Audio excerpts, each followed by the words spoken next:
सरस्वत्यै नमः। ओम श्री गुरुभ्यो नमः।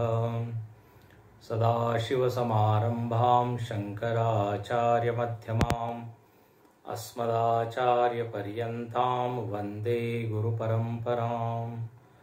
समस्तजनकल्याणे निरतं करुणामयं नमामि चिन्मयं देवं सद्गुरुं ब्रह्मविद्वरम्। नमः श्री शंकरानंद गुरुपादाम्बुजन्मने सविलासमहामोह ग्राहग्रासैककर्मणे।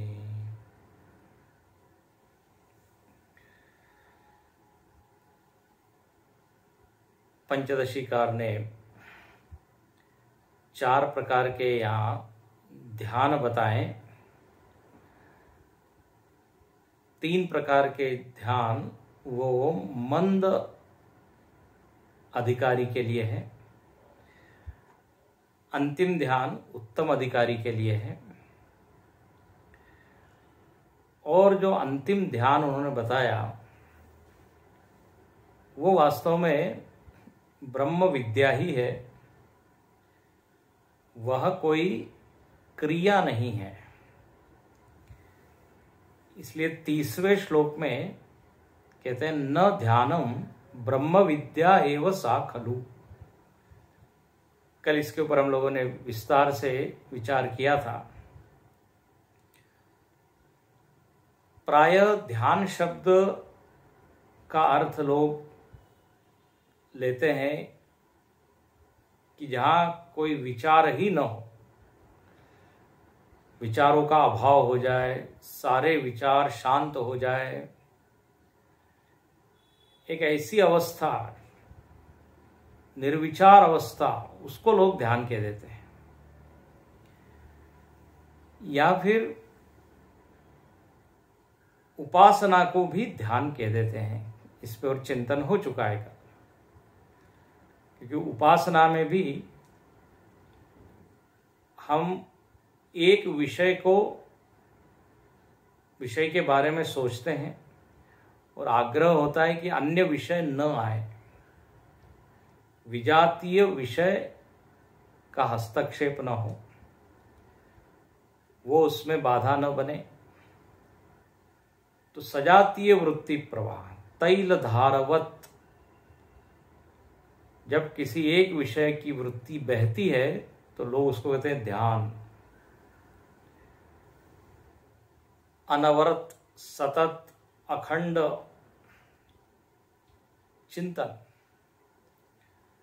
उसमें आग्रह होता है कि अन्य विषय वहां पर न आए।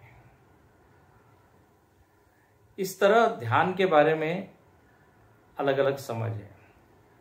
चित्तवृत्ति निरोध, इसको लोग बोल देते हैं ध्यान की उच्च अवस्था है, शून्य अवस्था। लेकिन वेदांत में ध्यान क्रिया रूप नहीं है। ये जो ब्रह्म विद्या है, कहते हैं इस ब्रह्म विद्या में ब्रह्म के बारे में एक निश्चयात्मक ज्ञान है, और इसलिए इस ब्रह्म विद्या का जो ध्यान है या ज्ञान पूर्वक जो ध्यान है, वो आप कहीं पर भी कर सकते हैं, आंख खोलकर, आंख बंद करके, क्योंकि यहां पर एक वृत्ति बनाने का आग्रह नहीं है, बल्कि जो परम सत्य है वो दिखे, उस पर से ध्यान न हटे, ये आग्रह है।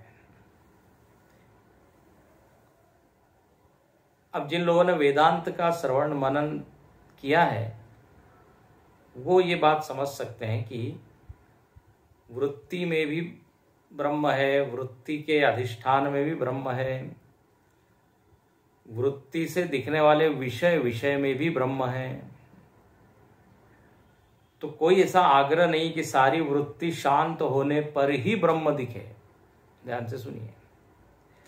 इसलिए पीछे जो ध्यान बताएं, जड़ पदार्थ में आप सत को देखिए, वृत्तियों में सच्चित को देखिए, ये ध्यान है।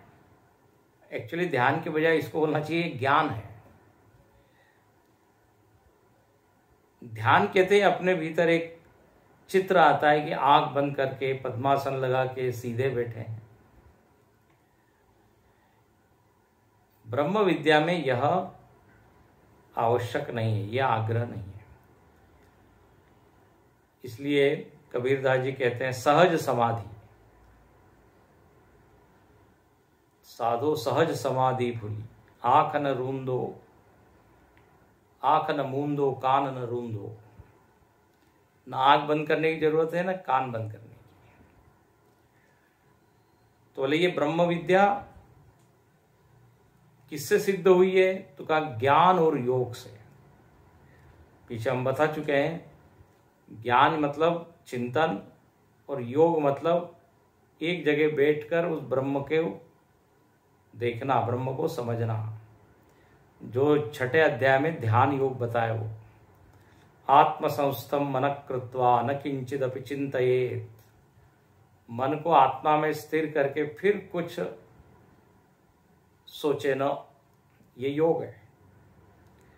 तो ये ज्ञान और योग, श्रवण मनन के बाद जो ध्यान है उसको योग कहा। तो इसके द्वारा ये ब्रह्म विद्या आ जाती है समझ में। अच्छा, और अन्य जो ध्यान बताएं, सजातीय वृत्ति प्रवाह या चित्त को वृत्ति रहित कर देना, बोले उससे भी लाभ होता है। इसलिए यहां कहते हैं कि स्थिरी भवेत, ब्रह्म विद्या स्थिर होती है यदि हम सजातीय वृत्ति प्रवाह बनाकर रखें। उससे मन भी शुद्ध होता है, शुद्धि होती है। इसलिए गीता में लिखा है कि उपविश्यासने आसनम, बैठे योगम आत्म विशुद्ध है, योगम आत्म विशुद्ध है। ये योग करें आंख बंद करके, बोले इससे क्या होगा? तो बोले आत्मशुद्धि होगी। श्रवण मनन से ज्ञान हो जाएगा, लेकिन इसमें और निष्ठा यदि प्राप्त करनी है और मन का मैल वगैरह सब हटाना है तो बोले रोज बैठिए, उसमें कोई दिक्कत नहीं है। तो ये यहां पर लिख दिया स्थिरी भवेत, ध्यानेन एकाग्रमापन्ने चित्ते विद्या स्थिरी भवेत। अब कहते हैं इस विद्या का थोड़ा स्वरूप और बता दीजिए। ये विद्या उत्पन्न होने पर क्या भासित होता है, क्या अनुभव होता है? तो देखिए 31वां श्लोक 31, विद्यायां सच्चिदानंदा अखंडैकरसात्मतां प्राप्य भान्ति न भेदेन भेदकोपाधिवर्जनात्। विद्यायां सच्चिदानंदा अखंडैकरसात्मतां प्राप्य भान्ति न भेदेन भेदकोपाधिवर्जनात्। कहते हैं विद्यायाम, विद्या की उत्पत्ति होने पर, विद्या का जन्म होने पर, ब्रह्म विद्या चित्त में अवतरित होने पर क्या अनुभव होगा? तो बोले सच्चित आनंद, ये अखंड है। एक तो ये बोध होगा, ये तीन ब्रह्म के टुकड़े नहीं है, अवयव नहीं है, अंश नहीं है। सत ही ब्रह्म है, चित भी ब्रह्म है, आनंद भी ब्रह्म है। ये ब्रह्म के ही तीनों पर्यायवाची शब्द है, सत चित आनंद। ऐसा नहीं कि ब्रह्म जो है वह गुणी है और उसके ये तीन गुण है, ये गुण नहीं है, ये उसका स्वरूप है, स्वभाव है। तो बोले ये कैसे हैं तीनों? मिले हुए हैं। सच्चित आनंद अखंड है, इनमें खंड नहीं है, कोई भेदक नहीं है। जैसे कोई कमरा होता है, एक घर होता है, तो उसमें अलग अलग कमरे हैं। एक ड्राइंग रूम है, एक बेडरूम है, एक स्टडी रूम है, पूजा रूम है। एक से दूसरे में, दूसरे से तीसरे में भेद होता है। एक रूम में बैठे हैं तो दूसरे में नहीं है। लेकिन यहां पर क्या है, बोले ब्रह्म तीनों धर्मों से युक्त है, अखंड है। और आत्मताम प्राप्य, बोले यह ब्रह्म क्या है, आत्म भाव से अनुभव में आता है। जिस ब्रह्म का इतनी देर वर्णन किया, ब्रह्म विद्या से जिस ब्रह्म की प्राप्ति होती है, तो वो ब्रह्म आत्मा ही है। और आत्मा और ब्रह्म में भेद नहीं दिखता, अभेद, इसी को कहते हैं एकत्व। तत्वमसि इत्यादि महावाक्य इसी का संकेत करते हैं। अच्छा, फिर यहां क्या कहते हैं कि इस ब्रह्म में भेद दिखाई देता है। कब? अविद्या काल में। और ये अविद्या क्या करती है, तो बोले उपाधियों को खड़ा कर देती है, और उपाधियां ही सत्य है ये दिखाती है। ध्यान से सुनिए,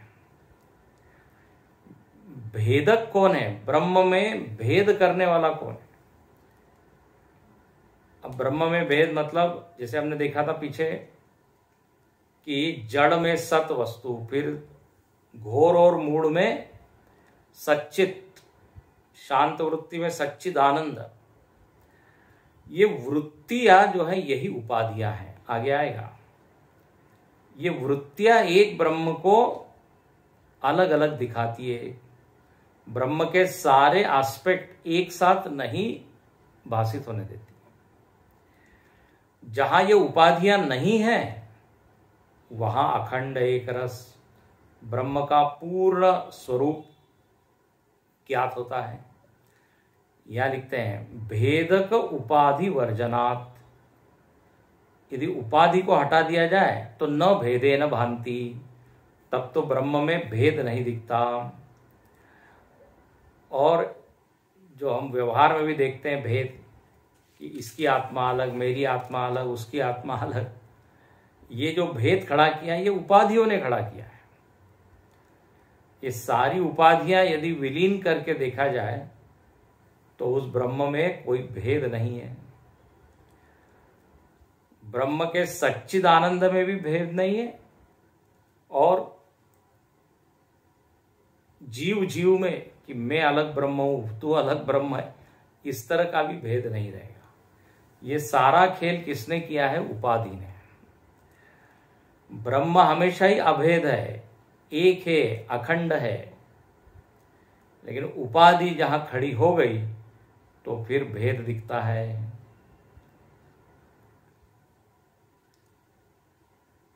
जो उपाधियों के थ्रू, उपाधियों के माध्यम से ब्रह्म को देख रहा है, उसको तो भेद ही भेद दिखाई देगा।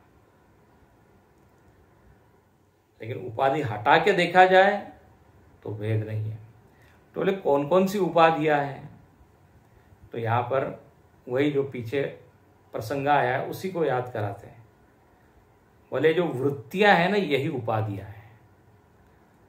और उस कारण से ब्रह्म का जो पूरा उसका जो स्वरूप है वो हर जगह ज्ञात नहीं होता, उसके टुकड़े कर देते हैं। सत है, सच्चित है, सच्चिदानंद है, इस तरह से भेद रूप में वो दिखाई देता है। देखिए, शांता घोरा शिलाध्याश्च भेदकोपाधयो मता योगाद् विवेकतो वैशाम उपाधीनामपाकृतिः।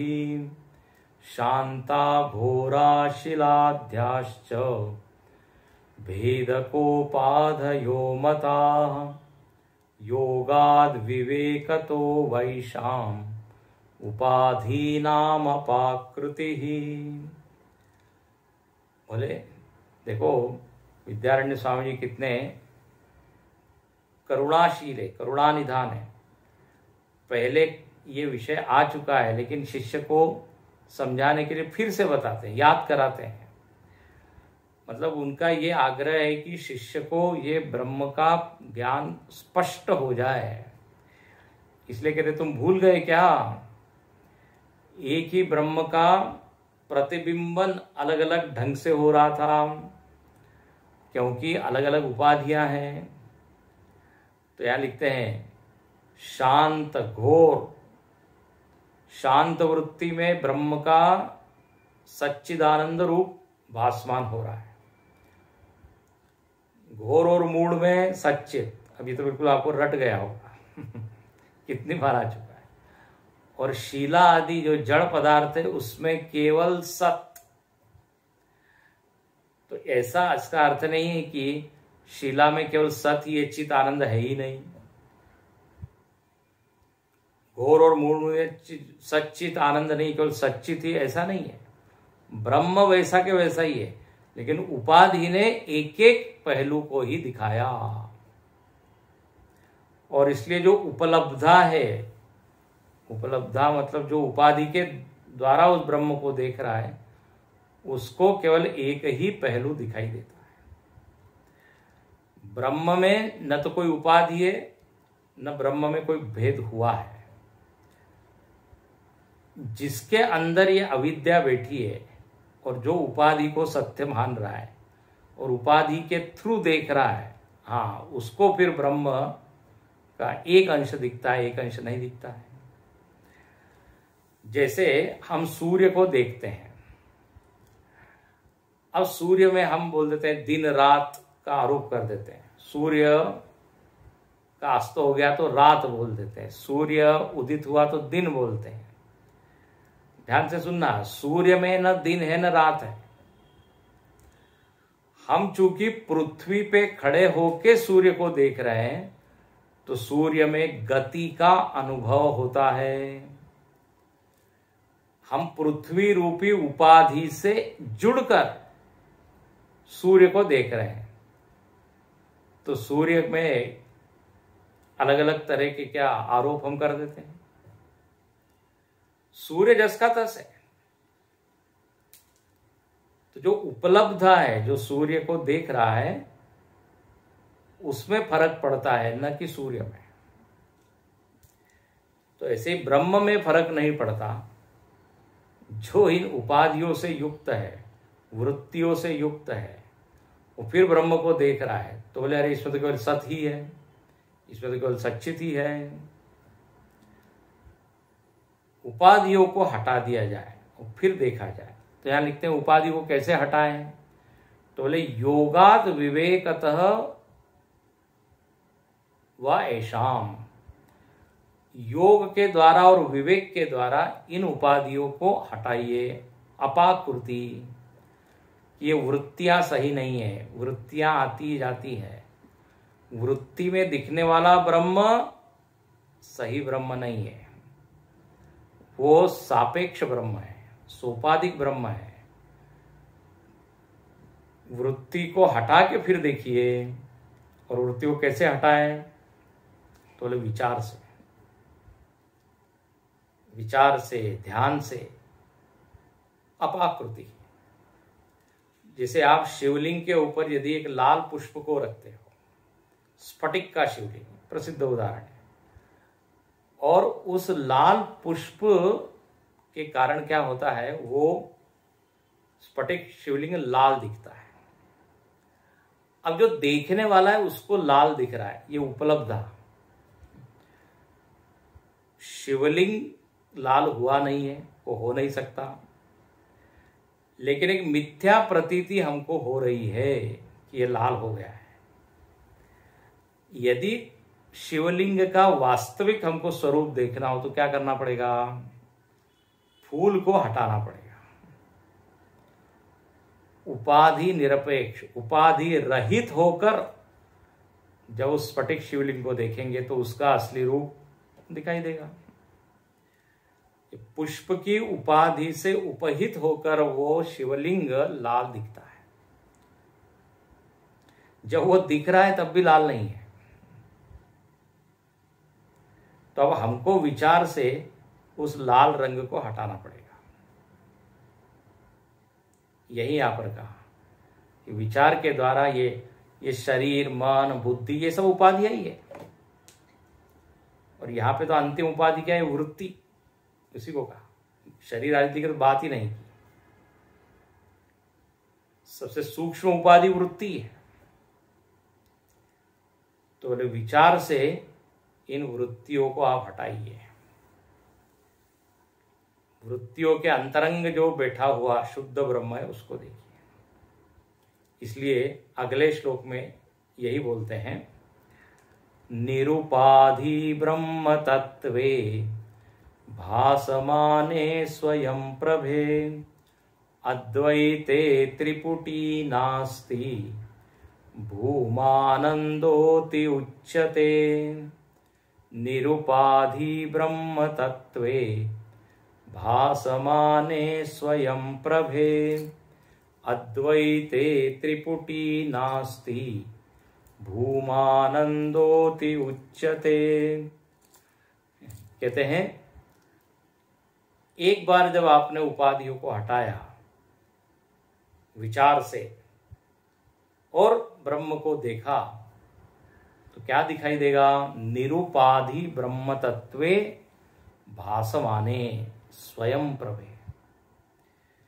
इस निरुपाधिक ब्रह्म तत्व में जो भासमान हो रहा है, जिसका अनुभव हमको हो रहा है, ये मालूम पड़ेगा कि वो स्वयं प्रभा है, स्वयं प्रकाश है, स्वयं प्रभे मतलब स्वतः सिद्ध है।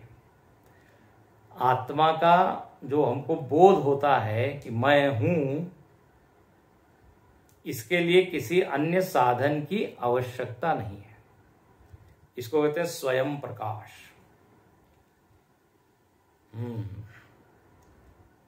साधनम बिना, बिना साधन के ये भासमान होता है। जैसे सूर्य जो है बिना किसी साधन के प्रकाश रूप है। सूर्य को देखने के लिए किसी अन्य साधन की जरूरत नहीं, किसी दीपक को देखने के लिए अन्य दीपक की जरूरत नहीं, घट को देखने के लिए तो एक दीपक लाना पड़ेगा क्योंकि घट में स्वयं प्रकाशता नहीं है। घट जो पर प्रकाशित है, लेकिन दिया जल रहा है तो दिया देखने के लिए और दिया लाने की जरूरत नहीं है। तो ऐसे ही जो ब्रह्म तत्व है वो स्वयं प्रकाश है, उसमें ज्ञान स्वतः है। इसलिए हमको ज्ञान होता है, उसके लिए न इंद्रियों की जरूरत है, न मन की, न शरीर की, न बाह्य प्रकाश की। अहम अहम अहम स्फुरतिरुत स्वयं परम पूर्ण सत् किम स्वरूपमित्यात्मदर्शने अव्यया भवा पूर्ण चित सुखम। भगवान रमण महर्षि उपदेश सार में बोलते हैं ये स्वरूप क्या है। स्वरूप का वर्णन करते हैं। अव्यय है, जिसमें कोई खंड नहीं है। अभव, उसका पुनर्जन्म नहीं होता, जन्म मरण से रहित है।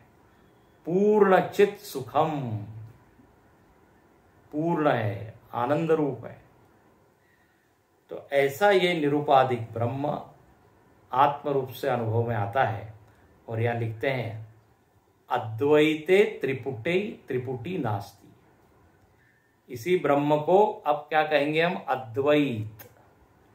अद्वैत मतलब जहां द्वैत नहीं, भेद नहीं, क्योंकि जहां उपाधि नहीं है तो वहां भेद भी नहीं है। उपाधियां ही तो सारा भेद खड़ा करती है। एक सूर्य है, वो 10 सूर्य के रूप में दिखाई देने लगते हैं। 10 यदि घट रख दिया जाए, 10 प्रकार का पानी रख दिया जाए, यदि वो पानी को फेंक दिया जाए, उपाधि को हटा दिया जाए, तो अद्वैत सूर्य है, वहां पे कोई नानात्व तो है नहीं। तो निरुपाधिक ब्रह्म तत्व अद्वैत है। और त्रिपुटी नास्ति। इस अद्वैत तत्व में, आत्म तत्व में त्रिपुटी नहीं है। त्रिपुटी आप जानते होंगे, ट्रिपल फैक्टर, 3 घटक, 3 विभाग हम कर देते हैं, ज्ञाता, ज्ञेय, ज्ञान, दृष्टा, दर्शन, दृश्य, बहुत सारे हो सकते हैं। तो जहां पर ये कोई है ना, प्रमाता, प्रमेय, प्रमाण, इस तरह का कोई भेद नहीं। और क्या लिखते हैं, भूमानंदो ति उच्यते। इसलिए ये जो स्थिति है इसको कहते हैं भूमानंद। भूमा शब्द बड़ा अच्छा है। भूमा मतलब अनंत। यो वै भूमा तत्सुखम न अल्पे सुखम अस्ति, छांदोग्य में ये श्रुति आती है। भूमा शब्द का अर्थ है देश काल वस्तु की जो परिच्छिन्नता है उसका अभाव, परिच्छेद शून्य। अब सच सरल बात है, जहां परिच्छेद नहीं होगा तो वो तो अनंत होगी। तो भूमा मतलब अनंत, जो अनंत होगी वही सुख रूप होगी। इसलिए भूमा का अर्थ कर देते हैं आनंद। जहां सीमा आई नहीं, परिच्छिन्नता आई नहीं कि दुख आया। इसलिए बड़ा अच्छा शब्द है भूमा। भूमा का उल्टा कर देते थे मां भू, मतलब जिसका जन्म नहीं हुआ है, यह भी अर्थ करते हैं, अजन्मा है। अनंत वस्तु का जन्म नहीं होता। जो शांत है, परिच्छिन्न है, उसका जन्म भी होता है, मरण भी होता है। इसलिए वह दुखदाई होती है। छांदोग्य उपनिषद में इस भूमा का वर्णन आया है। वहां पर लिखते हैं कि यो वै भूमा तद अमृतम अथ यद अल्पम तद मर्त्यम। श्रुति है, जो अल्प होता है वो तो मर्त्य होता है। यत्र अन्यत पश्यति, अन्यत शृणोति, अन्यत विजानाति तद अल्पम। जहां एक दूसरे को सुनता है, एक दूसरे को देखता है, मतलब जहां भेद है, मैं अलग हूं, वो अलग है। जहां भेद है वहां अल्पता है, और जहां अल्पता है वहां दुख है। आप इस पर विचार करके देख लीजिए। जितनी सीमा में घिरते जाएगा उतना उसको दुख होगा। संकुचित होने में दुख है, इसलिए महानता में सुख है। उदार चरिता नाम हमने देखा ना पहले भी। तो ये भूमा, ये जो ब्रह्म तत्व है, इसको भूमानंद कहते हैं।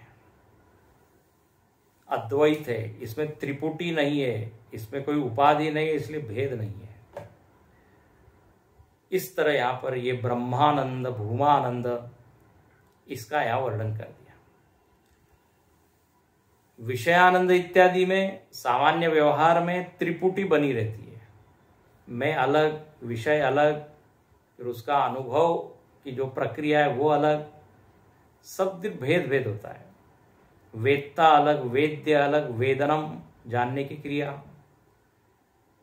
लेकिन अपने स्वरूप का जो हमको भान हो रहा है उसमें कोई त्रिपुटी नहीं है।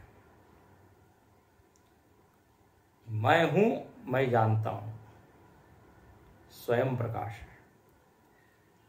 और चूंकि इसका कोई आकार नहीं है तो यह अनंत है। अनंत है तो आनंद रूप। तो अद्वैते त्रिपुटी नास्ति भूमा नंदोति उच्यते। इसको रमण महर्षि ने कहा भाव शून्य सद्भाव सुस्थिति। कहते भाव शून्य, अन्य सारे भाव शून्य हो गए, अन्य वृत्तियां, अन्य भेदक जितनी भी चीजें वो सब शून्य हो गई। सुस्थिति बोले सबसे अच्छी स्थिति है, अद्वैत की स्थिति, निरुपाधिक ब्रह्म की स्थिति। इस तरह यहां पे ये पूरा विषय हो गया। और अब उपसंहार करते हैं। 34वें और 35वें में। 34वां श्लोक पढ़ें। ब्रह्मानंदाभिधे ग्रंथे पंचमोऽध्याय ईरितः विषयानंद एतेन द्वारेणान्तप्रवेश्यताम्।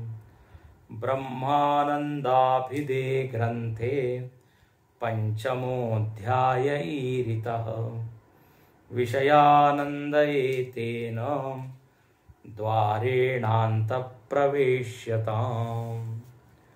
कहते हैं ये जो ब्रह्मानंद नाम का जो अंतिम ग्रंथ का अंतिम जो 5 अध्याय है, उसमें जो 5वां अध्याय है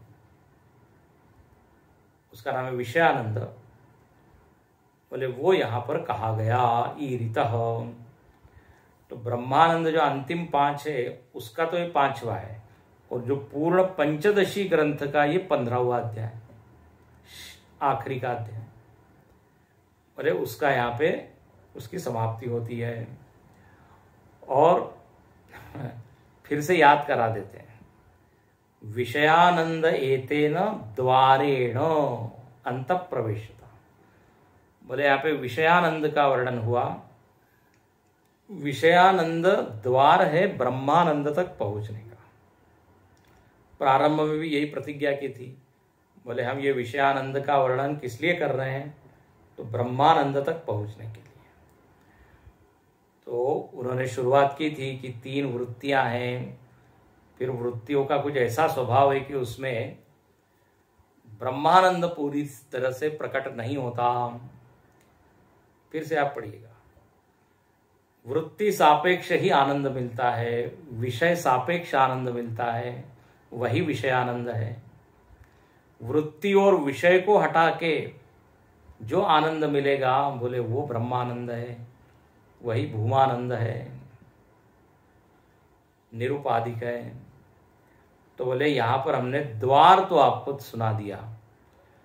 विषयानंद को जब आप देखे तो हम ये समझे कि ये ब्रह्मानंद का ही अंश है। अपनी वृत्ति को सात्विक सात्विक सात्विक करते चले जाएं तो हम ब्रह्मानंद की ओर चलते चले जाएंगे। जड़ता, असत्ता, दुख, ये माया का लक्षण वहां बताया था। हाँ, और सच्चित आनंद ब्रह्म का लक्षण बताया था। ये माया से निर्मित जितने विषय हैं, हाँ, उनमें तो ब्रह्म का आनंद पूरी तरह से अनुभव में नहीं आता।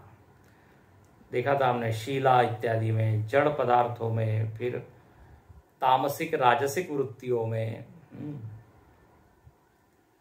सात्विक वृत्ति में काफी कुछ ब्रह्म का जो आनंद रूप है वो प्रकट होता है। लेकिन अब अंतिम स्थिति तो यह है कि शांत वृत्ति की भी अपेक्षा न हो। ये बात समझ में आ जाए कि चाहे जो स्थिति हो, मैं आनंद रूप हूं। पीछे हम देख चुके हैं इसको, तो उसी को यहां ब्रह्मानंद या भूमानंद का। तो उसमें अब आप क्या कीजिए, प्रवेश कीजिए। द्वार खोल दिया है, अब उसमें क्या है, प्रवेश करना है। और यहां पे हमने देखा कि आचार्य ने बहुत ही अच्छे ढंग से स्टेप बाय स्टेप, हाँ, विचार करवाया। विद्यारण्य स्वामी जी, हाँ, बहुत क्या कहते हैं, क्रम से अपने विषय को रखते हैं। उनके विचारों के साथ आप चलते चले जाए तो अपने आप विषय समझ में आ जाता है। अब अंतिम श्लोक में उनकी करुणा देखिए। कई बार क्या लगता है कि जब बहुत ज्यादा विश्लेषण, हाँ, ये वेदांती लोग करते हैं, तर्क से सिद्ध करते हैं, हाँ, और चिंतन करने के लिए कहते हैं, ब्रह्म विचार करो, तो ऐसा लगता है कि इनके हृदय में कोई भक्ति नहीं है। भक्ति शून्य हृदय, भक्ति रहित हृदय, तो केवल विचार की बात करते हैं। लेकिन अब अंतिम श्लोक आप देखिए, भक्ति से भरा हुआ श्लोक है और भगवान से यहाँ प्रार्थना करते हैं विद्यारण्य स्वामी जी। किसके लिए? हम सब शिष्यों के लिए। देखिए कितनी प्यारी ये प्रार्थना है। प्रियाद हरिहरो नेन ब्रह्मानंदेन सर्वदा पायाच्च प्राणिनः सर्वान् स्वाश्रितान् क्षुब्धमानसान्। प्रियाद हरिहरो नेन ब्रह्मानंदेन सर्वदा पायाच्च प्राणिनः सर्वान् स्वाश्रितान् क्षुब्धमानसान्। कहते हैं कि हमेशा ये हरि और हर क्या करें, तो बोले प्रसन्न रहे हो, प्रसन्न रहे। प्रिया बोले किसके ऊपर प्रसन्न रहे, तो बोले जो इनका आश्रय लेता है। स्वाश्रितान शुद्ध मानसान, जो हरि और हर दोनों का आश्रय लेता है, भगवान उनकी रक्षा करे, उनसे हमेशा क्या प्रसन्न रहे।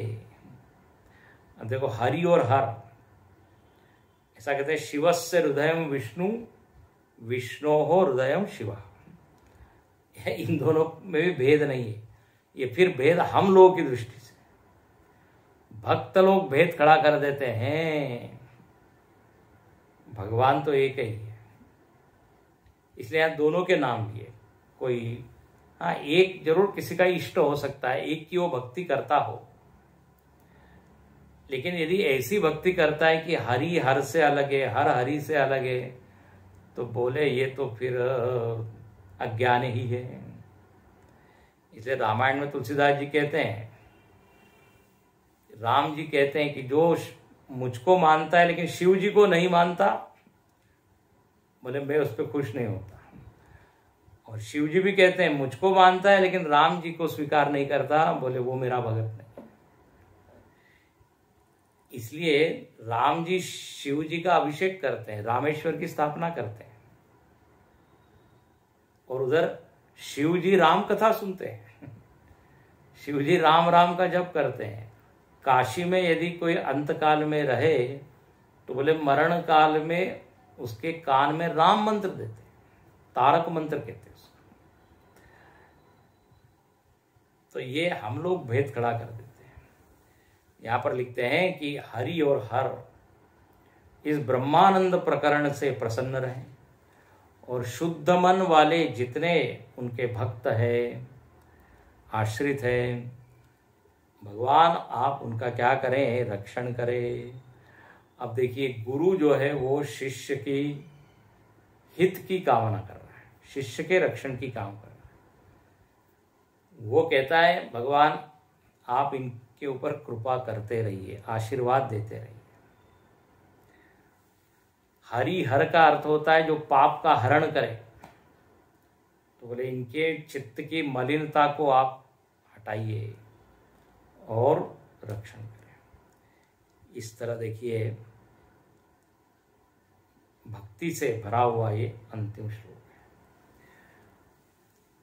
है। एक परंपरा है अपने शास्त्रों में कि प्रारंभ में मंगलाचरण होता है, मध्य में भी मंगलाचरण होता है, अंत में भी मंगलाचरण होता है।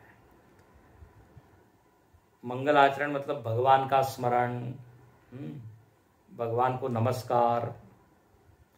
इसलिए श्लोक है मंगलादीनि मंगल मध्यानि मंगलांतानि च शास्त्राणि प्रथन्ते। आदि मध्य अंत में जो मंगल होता है यदि शास्त्र में, तो वो शास्त्र प्रसिद्ध होता है, ऐसा लिखते हैं। तो इस तरह यहाँ पे भगवान का स्मरण किया, मंगलाचरण। भगवान की कृपा से, गुरुदेव के आशीर्वादों से यह हमारा आज जो 15वां अध्याय है जिसके ऊपर हम लोगों ने मनन किया, ये पूर्ण होता है। हम सब यही कामना करें कि भगवान हमको भी इस ब्रह्मानंद का अनुभव कराए। विषयानंद से चल के हम कहाँ तक पहुँचे? ब्रह्मानंद में। यही भगवान से प्रार्थना है। हरि ओम। ओम पूर्णमदः पूर्णमिदं पूर्णात् पूर्णमुदच्यते पूर्णस्य पूर्णमादाय पूर्णमेवावशिष्यते। ओम शांति शांति शांति। हरि ओम। श्री गुरुभ्यो नमः। हरि ओम।